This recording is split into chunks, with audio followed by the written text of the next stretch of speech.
Hey guys, welcome to Tech Talk. Hi, I'm Mike. And I'm Lee. We've actually had a week away.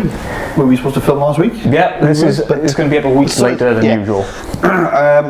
Lots of different things, just busy really. That time of year, that time of sort of life now really. It's just busy. It is. But yes, we're back. We've got a couple of new products. Got new gadgets to show you today, folks. We do, which I'll get into this one after and we can get into that one after. We'll do a bit of news first. Do you want to go first or you? Go on in. Okay, I am going to talk about a Canon camera. Yes, I know. Lee's face like, oh my god, we are Nikon people in this studio. You can tell by his t-shirt. As you can tell by my t-shirt and my jacket, which is over there, which you can't see, and every other camera that's in the place except the GoPro. It is. So Canon have released, well, they actually just released all the details yet, but they're coming out in June, which is the new Canon EOS 5DS and the 5DSR. Right. It is, which has basically stunned part of the camera world because this is a 50 megapixel sensor. Nice. That's and one of the biggest in the market is like 34 megapixels, which is the big Nikon D8 and 810. Right. It is. So this is a 50 megapixel sensor. Now, I'm kind of baffled by it because it's 5 frames per second. Yeah. So it's not a fast camera compared to like the D4 and the D4S, which are 11 frames per second, which are lightning. And I think it's the Canon Mark III. Right. A 5D Mark III, which again is just lightning fast, fantastic sports camera. So it's not a fast camera, so you've got a massive file, it's not a fast camera, so I'm kind of guessing they're aiming it towards studio work, because the ISO, the lowest is 100, standard thing, even though some of the new ones now will go to 50, my D750 will go to 50. Yeah. It will, but it'll only go to 6400 ISO, so it's not the camera for the dark. When you compare it with the D4S, which is what, 1400, right, 145,000 that will go up to ISO wise. So you know, we're basically taking pitch darkness. And so again, where's this being aimed for? Now I'm kind of guessing, like I said, it's going to be a studio work camera, especially the size of the bloody file, 50 megapixels. Yeah. I mean, you're looking at medium format. So, but again, now another one they've added now is a 61-point autofocus system, which is generally used for sports photography. It's how quick, you know, your sensors picked up to focus as you're doing stuff. 3-inch screen, but this is the one thing that shocked me, and it really has shocked me. It's a 50 megapixel sensor, so we are talking a massive quality, and we are talking 4K, if not bigger, recording. Yeah. But they kept it to a 1080p 30. You get that one? Oh, this sounds a bit strange. This has absolutely just baffled me. I cannot understand why they're not taking it to a better next level, a better video quality. I mean, I know there is the C500, which is their main 4K camera. Yeah. Now they've just knocked $4,000 off that, and I know everybody out there is like, "Whoa, $4,000!" Yeah, there's still nearly $10,000, even with $4,000 knocked off it. To check out. But I just don't get why they kept a 1080p.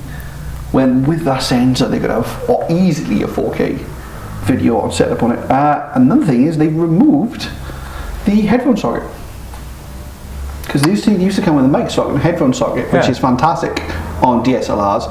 It's one of the complaints I have with Nikon, because only 2 Nikon cameras have headphone sockets as well as mic sockets. Yeah. So they've removed the mic socket. So again, those are drawing away from the, if you have it, DSLR film kind. Yeah. So you can't review it live in the field then. You can't get your audio levels. That's weird. So again, not going to do that. They've gone to a medium RAW and a small RAW, which is what normally does.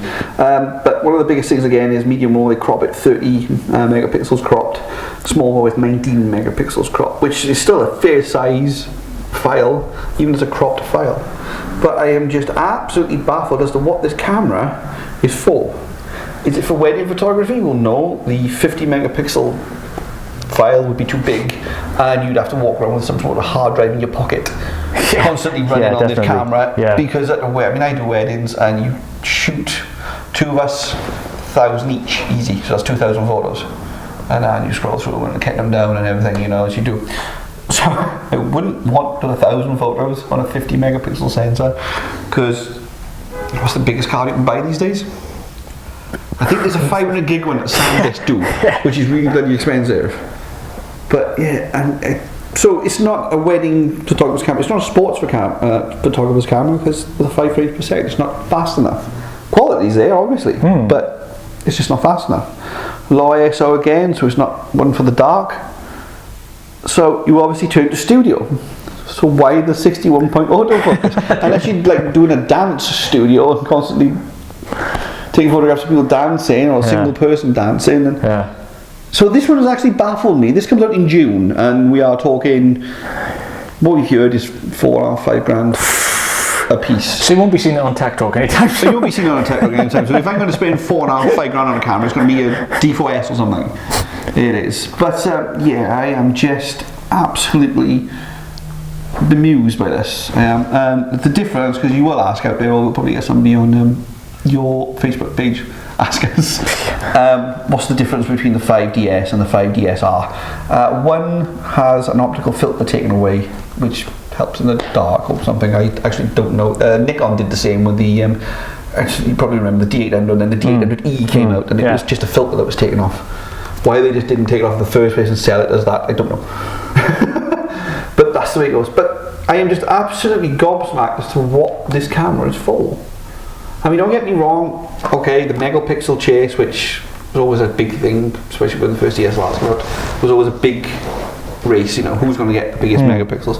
And it's great, but 50 megapixels files are going to be huge, absolutely massive. You're going to have to run a Mac and a half to basically edit these things. I can't wait. There's a guy I watch, everybody probably watches, you know him, Frono's Photo.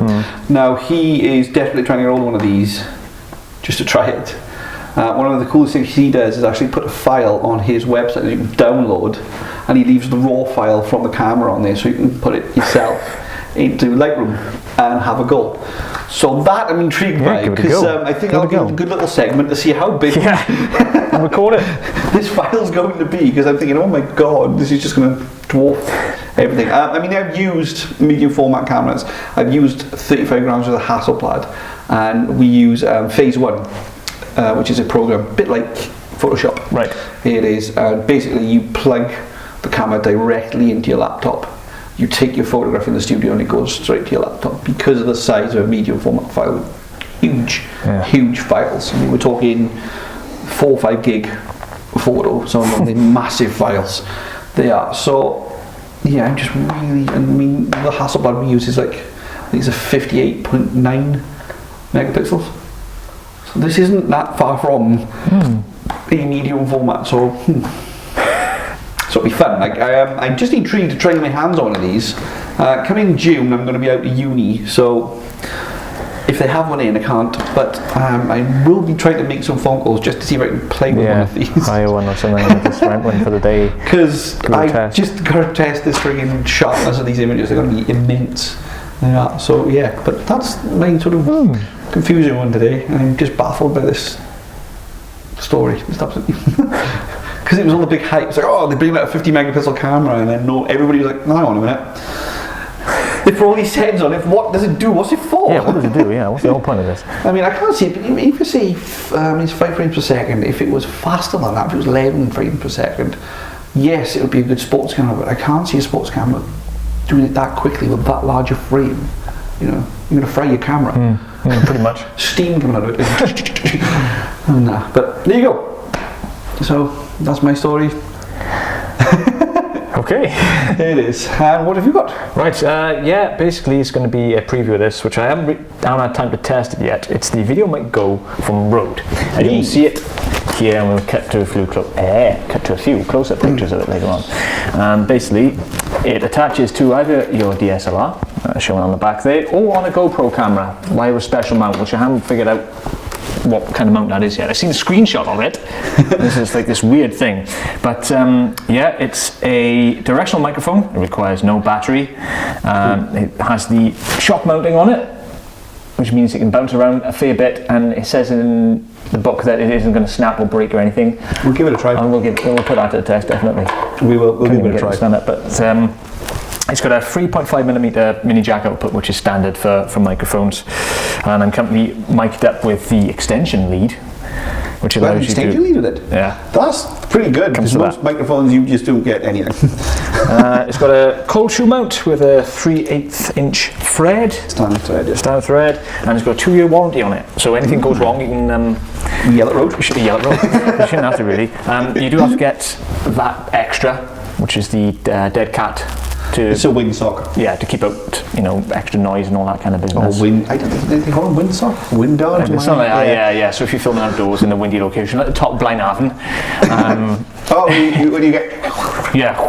We'll give that a test. That'll be one of the parts of the reviews of this. We'll test it outdoors. Withstand Blaenhaven. Yeah. And actually stunning mic. And it can pick us out. And that's great, yeah. As I say, directional audio, easy use. You just basically plug it in and off you go. Yeah. There's just no setup required. Yeah. It's good in the field actually, because it saves time. Yeah.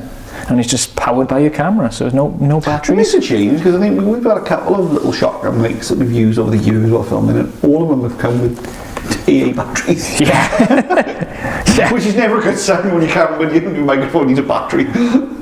So that's pretty much it, folks. I haven't had time to test it yet, but that's what we're going to be doing. I'll look out for a review. The price is somewhere in my notes. $94. Ooh, you can pick it up. That's not bad then. So on Amazon, I think where I got it from, it came in about 60 quid. That's really good. So this is a Rode mic, so I mean, you are talking probably the best mics, if not, there's another one begins with S, I can't remember the name. Oh, Sennheiser. Sennheiser, fantastic, but you are looking at quality mic. Yeah. Very good, right. So there it is, folks, that's the Rode Video Go microphone. Look out for the review on the next episode of Tech Talk. Cool. Right. I will now show you my Spyder. Oh no. I don't like spiders. I'm terrified of them. This is the Spyder 4 Pro. This is a advanced monitor calibration system. Now we got this because basically myself and Sarah, being photographers, no matter how good your monitor is, no matter how expensive your monitor is, as you know yourself, being a film guy, you can create something and we print it off, and for some reason we have a darker image than what's showing on a backlit monitor, because that's basically what you're doing. So this basically attaches, you put the software in your computer. One of the weirdest things I've ever seen is the fact you have to stand it on a little stand and put your light on and open the curtain so we can calibrate the light in the room first. Oh, right, ambient light. Yeah, and then you basically put it flat on your screen. It's like a little weight thing at the back to weight on your screen, and it takes about 10 minutes, and then it calibrates your screen using the software to the correct colour. Now we've done one, I've still haven't done mine, because basically I haven't had time, which I'm determined to try and do tonight. This is my goal, this is. So if you see on Twitter, if you follow me on Twitter, it comes up, yay, my Spyder's worked. I know what he's on about. This is why. Basically, we did one monitor and we tried some print offs, and it's nice to actually say you can hold a print up and it's exactly the same as what's on your monitor. It is 2 inch, the colours are beautiful. It is just a perfect match. Even with the backlit monitor, obviously, you're expecting some sort of, but it matches it to the perfect as it should be. So it actually gives you the correct skin colour, your tones, everything. One of the things I will do is come down with you and we'll do your monitors, because doing filming, we know what it's like getting colours right. We've been doing this now for a good couple of years, and we know what skin tone. It is a pain. It is a pain. It's like the same with photographs. You edit in Premiere and everything looks hunky-dory, and then you upload it to YouTube and view it on a different monitor, and it's like, hang on a minute, that's a bit bright or a bit too dark. And Or you do my mistake was when we were filming once, I actually forgot what camera I was using, and I thought I was using the brand new camera, which is a double wheeled camera at the time, which was a 7000, and it was to operate the shutter speed and aperture at the back, and you press a button then to do other things, and hang on, we don't know, but we actually filmed with a 5000, and if you remember, I actually held down the exposure, because it's a single wheel, and I turned the exposure right up, so we're in the middle of the woods, and I can't work out why, we're all white and glorious. Like Asgardian gods, we were all glowing. When you switch your camera, sometimes you can be a plonk and accidentally do it, but we all do it. This thing retails £120, but anybody out there that's in the business, that's got a photography business, doing filming for a living, Definitely, if you want it to sort of match anything that how it should look, and how your colours should look, and give a bit of an edge, I suppose. Yeah, definitely. How much is it? £120. Oh, that's alright. It's actually not too bad. There are dealer ones out there, but everybody kind of recommends this one, so which I was quite pleased with. Especially when I had to pay for it too.